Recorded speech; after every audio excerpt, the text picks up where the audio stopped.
willing are we to expand it? Do we really? I mean, I've seen too many people, you know, look at Teresa Cabuto, the Long Island medium, and believe it, don't believe it, whatever. But there's John Edwards, and yes, maybe some of the stuff is showmanship and whatever, but at the same time, there are instances where all of a sudden information becomes available that nobody knows. Mm-hmm. Where did it come from? Well, that Teresa Caputo is a good example. I saw her live twice, and the first time I was so excited I got front row seats, not realizing she does her show out in the audience. Man, I had the worst seats in the stadium because I had to turn around and look behind me the whole time. But she has a gift. Some of it is showmanship, absolutely, because you got to play it up. You got to build you. If it wasn't showmanship, people aren't going to want to watch it. Right. But there is an innate skill to walk up to somebody and know what, to be able to have that kind of empathetic connection, to have those kind of connections with people, to know this is somebody who has felt loss. This is somebody who has done it. And I believe that's a skill that is inherent in some people, but not all. But it could be all. But some people have fine-tuned it. And she's a great example of that. Do I think she's actually talking to the other side? Personally, I don't think so. But I don't think she has to, because all she has to do is talk to the person in front of her. That's the only connection she had to make at that time. So, but hey, she might be. I don't know. I learned everything about manifesting from a TV program from when I was very young. It taught me about manifesting, and it taught me about sexual fantasies. It was called I Dream of Jeannie. And right. Tammy and I are going to say hi to Rex right now. Hey, Rex. He's back from Los Angeles. He's down in the Central Zone. Thanks from for the hustle, Twilight buddy. Zone to the Central Zone. And I'm eating. It's okay. Well, I was up at 2 so that I could leave at 4:30, and ended up leaving about 3:30, and then sat in the airport for a while, and they didn't. Where I sat, they didn't have any food, so I just. But and this happened this week. This is great. This was an incredible part of the week that Barry braved the traffic and took the time and energy and the effort to come on out and to meet with me at one of my favorite places. And I just walk across the street, and he drives from Culver City. So, I mean, It's awesome. No, I mean, I feel very, very humbled and honored that happened, and I appreciate that. Hey, Rex, you flew all the way to LA, so I didn't feel that. I did. Well, I did, and I flew there. Yeah, so you're right. Yep. That's awesome. And I wanted to see Barry on Sunday morning at the church, but I had another commitment that I had, kind of went like that, and so it didn't work that I could go next time. Of course, next time. But regarding your topic, which I'm going to intuit.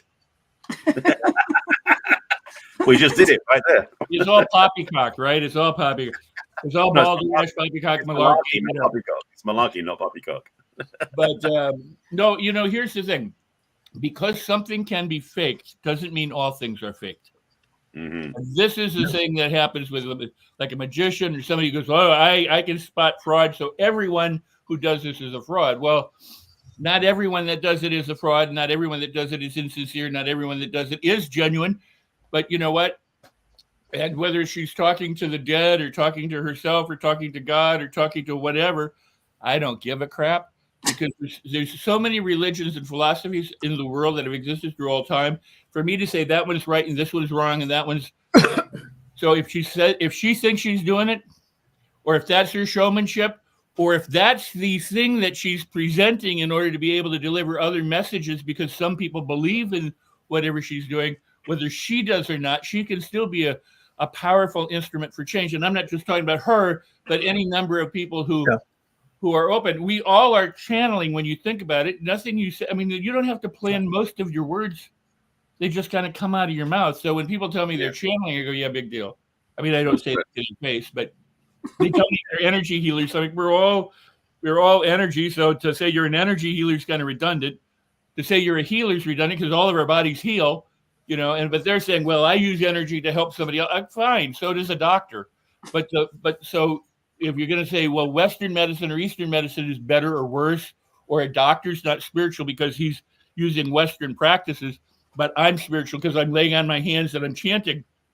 You know what I mean? I mean, we get caught up in kind of frivolous arguments a lot of the time that have nothing to do with the merit of whatever's being practiced.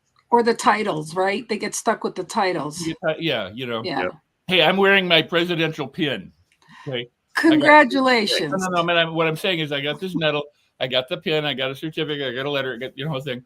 I'm not going to be walking around with the medal, holding it up. I'm not going to do the. This is my. Not for more than a week. Please.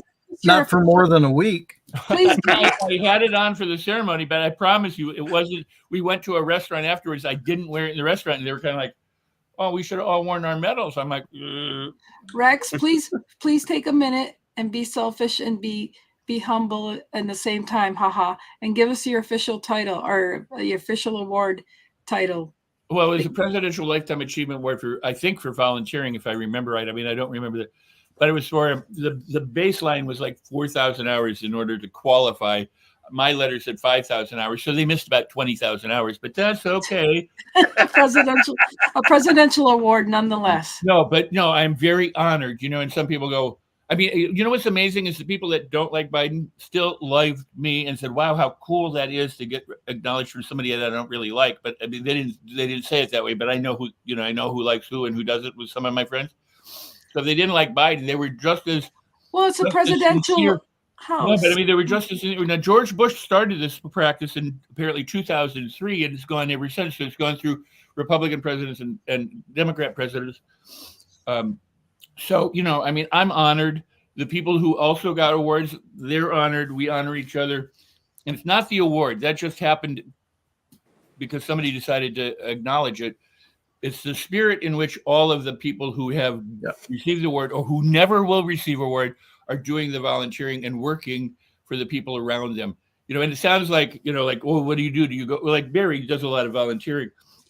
But, sometimes we think that volunteering must mean, we go somewhere, we hang out with a certain group of people and we do something for some other people. But there are people who are buying people food on the streets or giving somebody a ride or opening the door for somebody, that it all matters. So now that I've said what my pin is all about, and I didn't say that to point out that I had the pin. I should have, I could have not. Rex, let me ask you a question real quick, just while we're on the subject. I'm eating while you talk. Yeah, please. We rarely get to talk about things like volunteerism, but it's something I think everybody has, at least in part, has thought about doing. They thought, well, maybe I would like to do this, or I'd like to do that. I'd like to get involved. But then, sometimes it's just things get in the way, life gets in the way or whatever. And sometimes it's just we put it aside and we think I'll do it later. I want to ask you a question, though. Is that the only award you've ever gotten for volunteering? Or do you get a different kind of award or reward from doing it? I'd really like to hear that. Great question. It may be, I don't know, it may be the only time I've been acknowledged by other people officially. But the reward for doing it intrinsically is why we do it. I mean, why I do it. I mean, I didn't do it because I thought one day I'll get a presidential award. I mean, I didn't even that. I'll be honest. In terms of manifesting, never entered my mind. Never thought about it. And I never thought, I want to be invited to the White House. Hi, Mo from the LA Tribune. Mo was part of it. It turns out From Mo. The Los Angeles Tribune. I'm saying it now publicly. Mo is wonderful. He nominated some people, and the people who were. Hi, Mo. Okay, well, you don't have to keep flashing it up there. You just say show it there. Now, Mo, for you.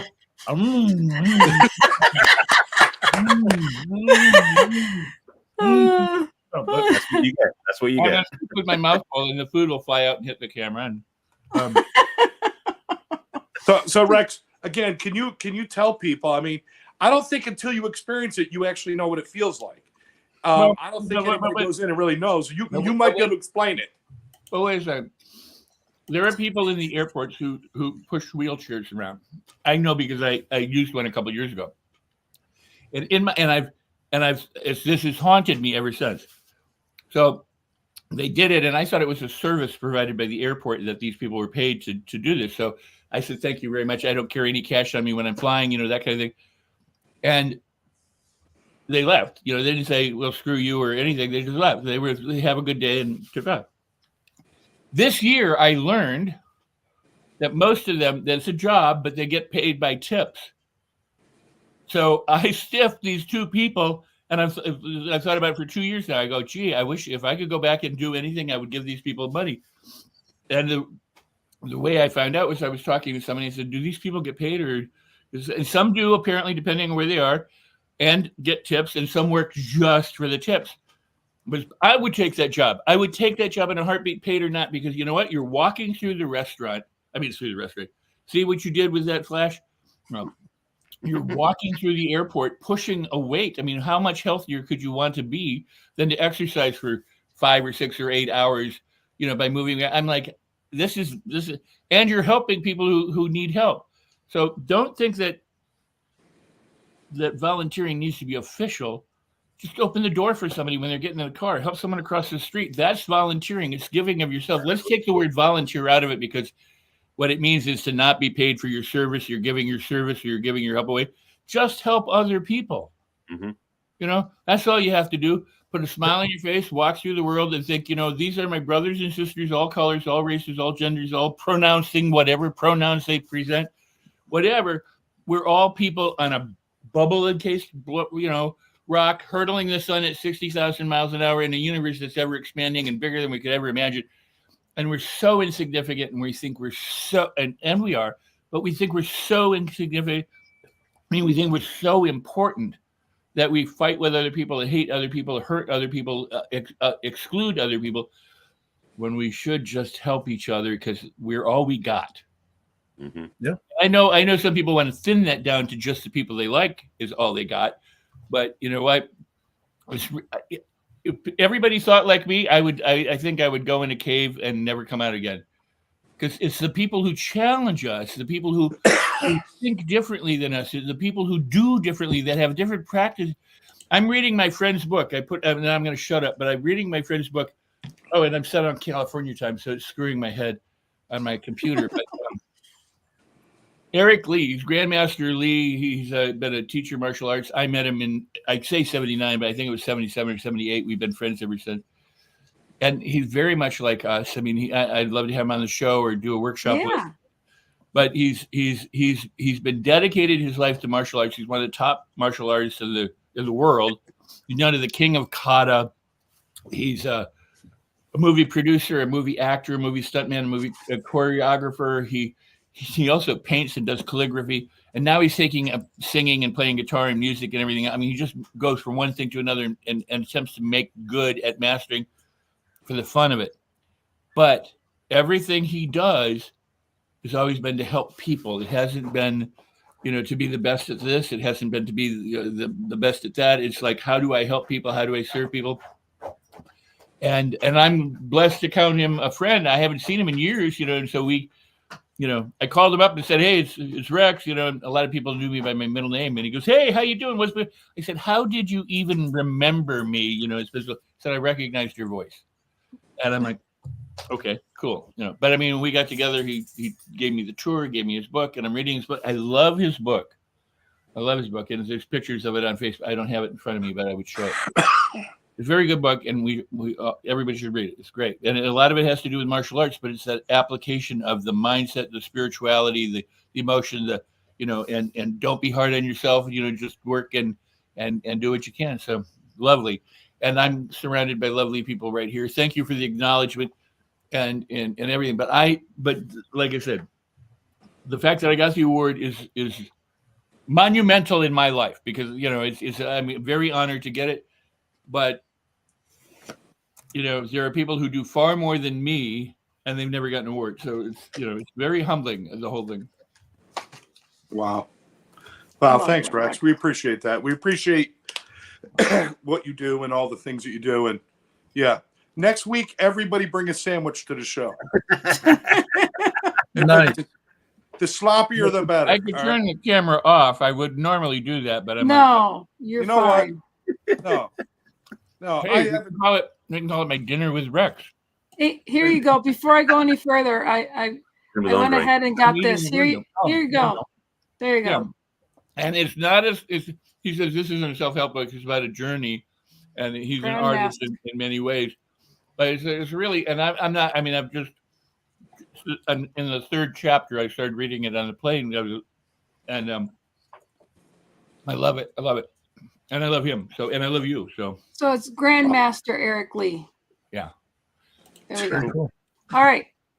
So carry on. All right.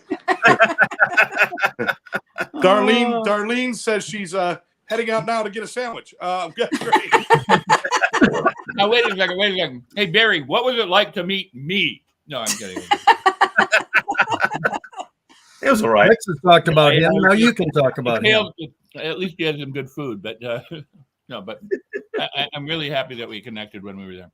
So am I. I love it. I can't wait till we all get together someday.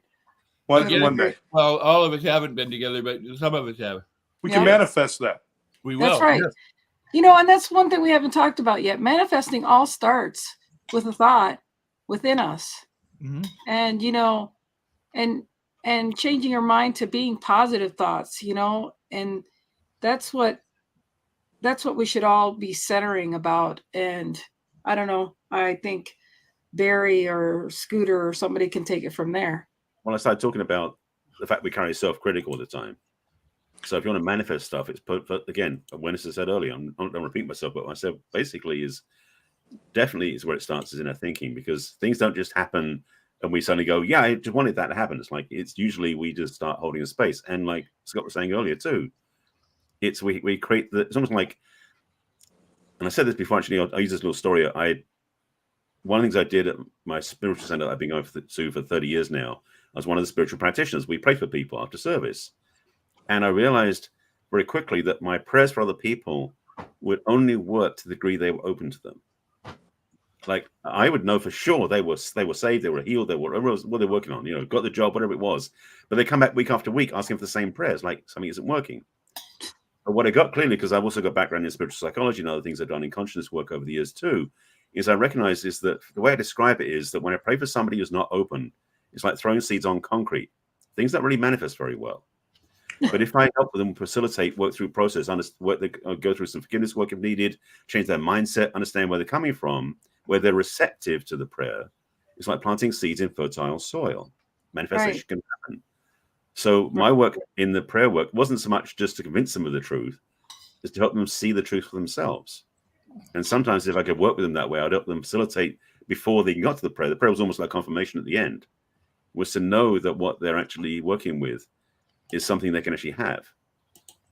So the understanding I got clearly is that just to pray for somebody is pointless unless they're receptive to it, which means the mindset's got to shift. They have to be willing in their mind to change where they're sitting, so to speak, to a place where they can see the reality of what's possible. And that's when prayer will work. I always like saying it's like planting a watermelon. You don't keep looking and digging it up to see if it's going to be a potato. You know, you have to realize and you know, believe it's going to grow out to be a watermelon and not a potato, you know? I mean, and you gotta, you know that one day it's gonna grow up and you're gonna see what it's, you know. Well, we talked about in the class when I was taking the classes about what we call spiritual mind treatments, what the framing was, is we talked about it basically being that the prayer work was basically planting a seed and then letting it grow, because like you're saying, it's like you don't dig up the seed every 2 seconds to see if it's growing or not. Yeah. Because that's the problem with manifestation. People sometimes think, like you were saying, Scott, like it hasn't happened yet, hasn't happened yet. It may be on its way, but you don't know that because I was joking. I just say that spirit doesn't wear a wristwatch. It doesn't know time like we know well, time. You know so what? As long as Amazon been in business and people go on the catalog and order, they forget that it takes 2 or 3 days for it to be delivered. Well, that's the thing. That's Amazon. That's not spirit. It's a different organization. But I'm talking about an analogy. You go and order something, it's got to be delivered. Same concept. Immediate gratification is what people want. Yeah. Well, I'm just saying. Then you don't order from Amazon if you want it done yesterday. You know, you go walk to the store. You know, I'm just saying. I am eating in front of you. It's okay. No, but let me. The point is, I just flew back from LA. I left my favorite Thai restaurants. I'm here.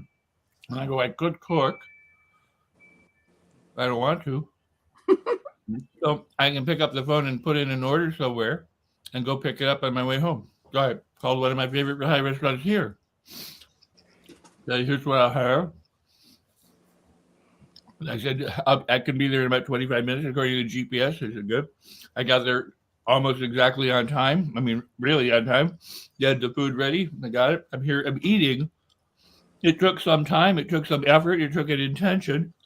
But it was delivered. I didn't make the food. I didn't go in there and tell them how to do it.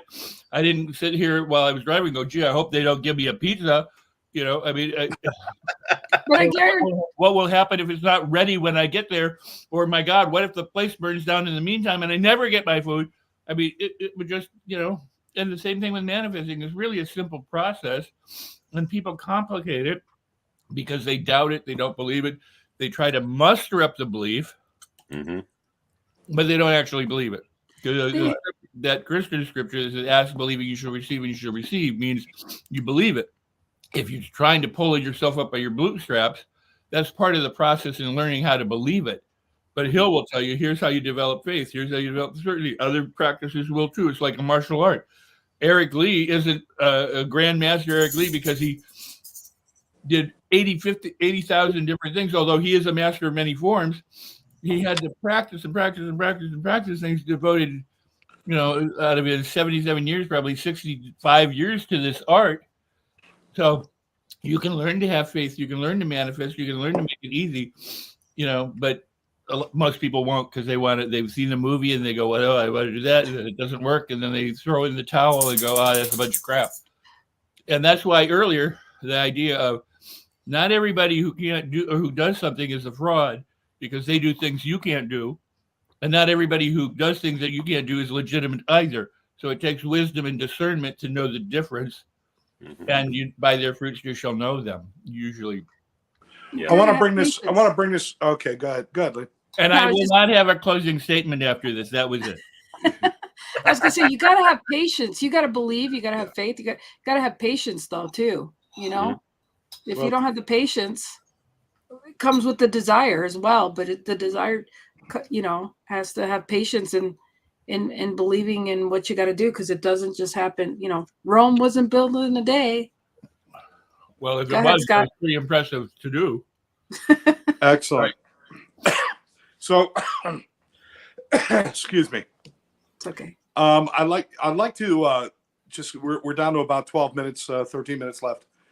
There's a lot of people out there that have heard about manifesting and talk about, like, I want to manifest, I want to do this, I want to do these kind of things.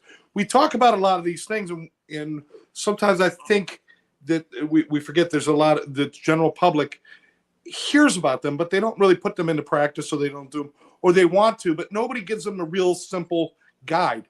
There's always that talk way up here about the ethereal pieces of everything instead of the real practicals.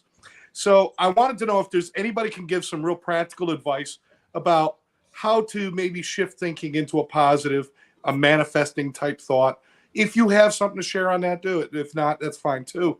The one thing I want to share, first of all, and I think the most important step, if you want to practice manifesting or focus or whatever you want to call it, is to make sure that you know what you want. If you only kind of want something and you're not really overly interested, but you figure, I'll just manifest it anyway, it's got no power, it's got no teeth, there's nothing to it. It's got to be something that you want. And so before you spend time thinking about what you're going to get, think about what you really want first and what you're willing to work for. You know, listen, there's a lot of things in my life that I want, but there's not many things I'm really willing to work for.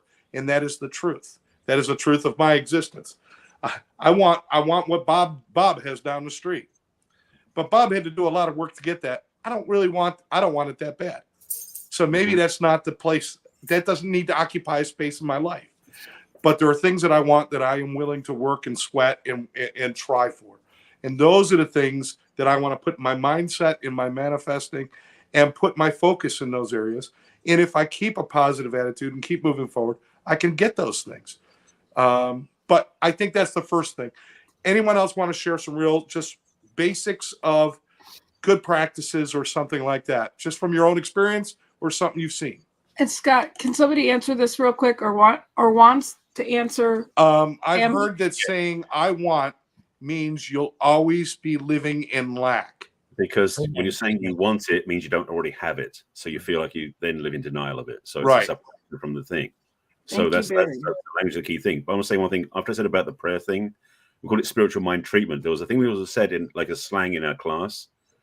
So it was a treatment. So he's like spiritual mind treatment. So you know what you do? You got to treat, then move your feet. Meaning that you can pray for somebody, but then you've got to take action from it. Yeah. Like you said at the beginning, Scott, you don't sit in your room meditating and someone's going to come to your door and show up the thing you want. You actually put some effort in. Now, the thing is, and I also love this one too, is sometimes you've got to take a step forward. Well, spirit takes a giant step towards you if you're really clear about what you want. Because you said, Scott, it's true. Be clear about what you want, because if you don't have clarity, the universe, spirit, whatever you call it, doesn't know what you want either. So the clearer you are, the better. Key thing being, though, be clear about what you want and be open to something better. So you don't contain it either, that controlling thing I said earlier, because that's the trap we fall into. So yes, take action, take steps, but also watch how you think about it. If you think you're never going to have it, you're never going to have it. Then you got to work hard for it. You'll have to work hard for it. So watch what you tell yourself, because that's part of the battle too. Absolutely. Boom. So I'm intrinsically a liar, and I can embrace my contradiction. So I'll speak one more time. I appreciate your transparency. Yeah, no, and I'm an asshole on top of it. So All of the above, yeah. all of the above, yeah. No, what I think, think about it this way: how many people are aware of this show, and how many people in the world don't know about this show? A lot of people don't know about manifesting in the same way. We're a part of an intrinsic group of people who understand some of these concepts. Most people don't, but that doesn't mean that all those people who don't know about it aren't manifesting. See, here's the thing: we're always manifesting. It's just, what are you manifesting? You're either manifesting for your good or not so good.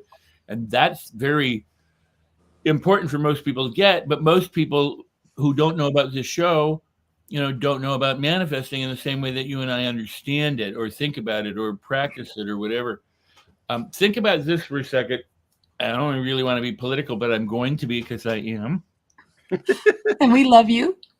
What is one of the most abhorrent phrases you hear today coming out of people's mouths that people go, stop saying that? And that's thoughts and prayers. And why is that? Because instead of taking an action, they're saying, well, I'll just send you my thoughts and prayers. So the problem exists that people still suffer, and there's really nothing being done to it other than saying, you know what, I'm going to pray for you, which is great. I'm not saying that's not a good thing. But what you said, treat and then move your feet. The moving the feet is the part that's missing in so many of the platitudes that people utter today to try and bring comfort to other people or solstice or help or whatever. And it's the action. Jesus fed the 5,000. He didn't say, I'm thinking about feeding you. How was it? I'm guilty, because I do tell people thoughts and prayers all the time. No, and I don't mean to say Just saying. The statement may be well intended, but it's what happens after the statement is made, or when it is. Again, not everybody that's legitimate is a fraud. Not everybody that's fraud is legitimate. Not everybody who says thoughts and prayers has it come from the heart. Not everyone who says it or doesn't say it doesn't mean that they isn't heartfelt. So right. I mean, I'm not trying to perjure. I'm not trying to make a bad thing out of something. I'm just trying to say, if all we do is give lip service to something without the action. And I'm tying that back to what Barry had said about manifesting, because if all you do is think about it, but you don't bother to help bring it. I mean, it's not the help that you bring it about, but it's, you can sit in your room all you want and hope for, well, I will tell you a different story. I did hope for the person to sit next to me in the plane today. I went, I want that person sitting next to me, because it was a petite woman. I didn't want somebody because I'm fairly large. I wanted to be of comfort. And I went, so I'm on my phone, and she says, could I have that seat? And I went, I was saving it for you. And she goes, and I go, you don't know how much I was saving it. And then I said, well, look, I don't want to creep you out, so go ahead and sit down. But, but it's true. I mean, it was absolutely true. I was like, boy, if I had my choice of all these people, that person totally was. And I didn't. I mean, I forgot about it. But that's part of the thing about manifesting. The thing is, that's a healthy way of being selfish. Well, true. I got what I wanted, and it was pleasant, But, And she was happy too, probably. I did actually think about it, and when she came, I let her sit down. I mean, I could have said no, go away, or I'd taken her, whatever. But I mean, it presented. I'm like, yes, of course. Actually, it wasn't romance. I didn't hit on her. I mean, it wasn't any of that stuff. Although she was worth hitting on. I mean, I'm not gonna. Charles, I'm so glad to see you. You've been in my thoughts for a long time. So glad. Rex, something you said there. Rex, I want to just jump on that. Something you said is the thing is that also what happens for some people speaking to manifestation is a lot of times people want to manifest something, and the weirdest thing is when it shows up, they deny it or they avoid it or they shut it down.